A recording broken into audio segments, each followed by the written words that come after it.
থেকে বড় কোনো জন্তুর সঙ্গে একজন বন্ধুর মতো থাকতে পারি, তখনই আমাদের সামনে এমন কিছু ঘটনা আসে যা শোনার পর আপনারও হৃদয় কেঁপে উঠবে।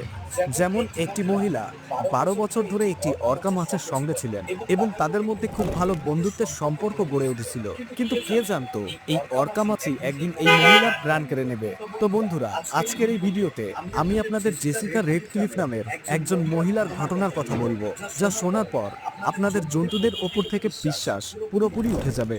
বন্ধুরা, জেসিকার এই গল্প শোনার পর হয়তো আপনার ধাক্কা লাগতে পারে, কারণ যাকে আপনি সবচেয়ে বেশি ভালোবাসেন সেই যদি আপনাকে মেরে ফেলে, এমন ঘটনা হয়তো সবাইকে বিচলিত করতে পারে।